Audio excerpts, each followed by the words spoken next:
The dollar is toast. This is very bad news. It really is. And the consequences are that we've got a declining economy, which I think will go into a real slump, a major slump, with interest rates rising at the same time, inflation, which is the misnomer, actually, really what it is collapsing the purchasing power of the dollar, soaring.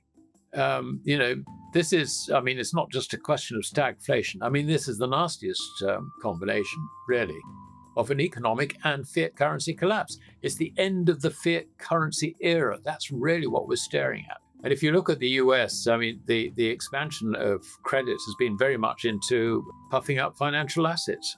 This is a bubble. Bubbles inevitably burst. And the fallout from that, this time, instead of having a currency actually tied to gold on a gold standard, this time it'll take the currency down with it. Because what is currency? Currency is credit. You can see the mechanics of it. Bond yields will rise. Call it a buyer's strike. That's what we called it in the 70s when we had these conditions. When you get rising bond yields, that drives down all financial assets. You get a real crisis developing. The Fed is now in a position where it's effectively set itself up, not just to be the lender of the last resort, but the rescuer of the whole shooting match. So you can see that contraction in the value, if you like, of credit in the private sector is going to be more than made up by the dilution of the dollar, by government authorities, including the Fed. So this is, it's the end of the fiat currency era. That's actually what we're approaching. And I don't say that lightly, and it shouldn't be taken lightly either. One of the things that's really going to kill the dollar, I think, in 2026 is, the developments we've seen recently with BRICS. It's fascinating. Apparently, Modi in India turned down, he refused to answer the telephone 4 times to President Trump when President Trump realized that he'd made a huge great mistake trying to sanction India for taking in and processing Russian oil. This was the art of the deal. But the art of the deal really depends on your interlocutor actually talking to you. And Modi said, no, forget it. And next week, he was in Beijing, or not, but Tianjin, or whatever it was, the SCO conference, hugging and kissing with Putin and Xi. That said it all. These are the 2 most populous nations, India and China, 2.8 billion people out of a total population on the planet of about 7.5 billion. What we're looking at, you were saying that, sort of BRICS and SCO, we're looking at something like 40%. If you look at GDP in purchasing power parity terms, China is already a good 30% larger than the United States. Taking the whole thing, what we're seeing is China is tying up the majority of the world economy as its own market. It no longer cares about America. It no longer cares about Europe. We can ban them from here to hell and gone.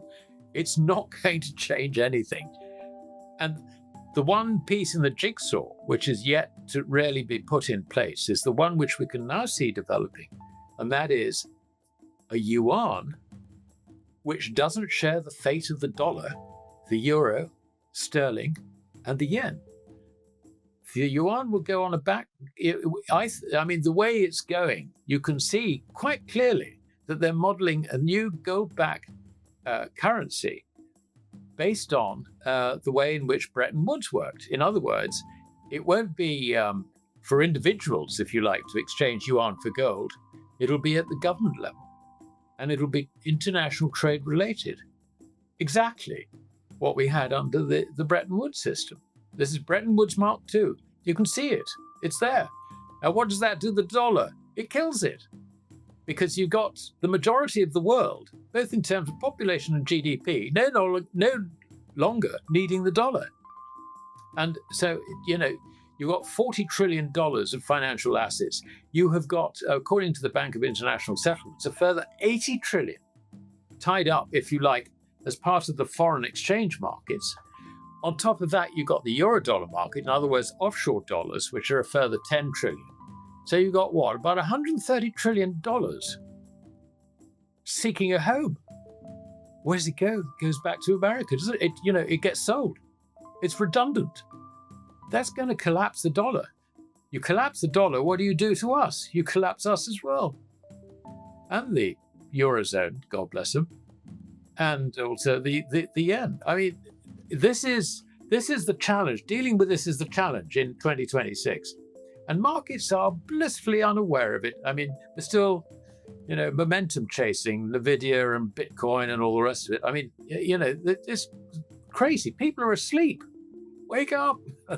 Well, I think things happen in phases. I mean, the first thing we're seeing is a decline of the dollar. And that will have the knock-on effect on all the fiat currencies, because really what we're looking at is the end of the fiat currency system. I think, sorry, excuse me. I think that Europe is in great risk of falling apart. The Brussels administration is a joke, and it hasn't really got control over anything. I mean, not democratic control. So long as Brussels exists, it is divisive, I think, between nations rather than cohesive, which it's meant to be. You can already see that there are some factions which look more likely to survive than others. And I would say that Italy, under Meloni's that is a recovering well. And she's also got the common sense to realize that you've got to have people with wealth around you rather than chasing them away. I mean, you get the head of Goldman Sachs Europe moving to Milan, for goodness sake. I mean, that was a huge signal, I think. And also Hungary and some of the Balkans, etc. So I think there's, there is a sort of, if you like, a left-right, a sort of welfare state is history part, and welfare state, we're going to continue on down that road because we're communists after all, like France, Spain now. Germany is difficult. Germany is a mess, a huge, great mess. You've got the politics of, anti-Russian politics and all the rest of it. And I think that's probably going to go to an extent, but I think Europe's sort of dividing into those sort of two camps, and I think it'll just break apart the whole thing. The euro itself is, it's like a camel, put together by a committee. It won't survive. Of that, I'm absolutely sure. Well, yeah, but I mean, on its own, what would happen is that they would restructure it, if you like, to try and keep the thing going together. But I think the thing that will kill it is currency. The currency is, it's a fiat currency.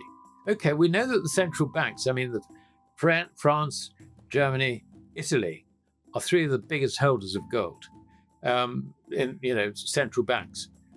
But they haven't got the situation where they could go back onto a gold standard because their deficits, their budget deficits, are absolutely enormous. They're out of control, and there is no political will to control them.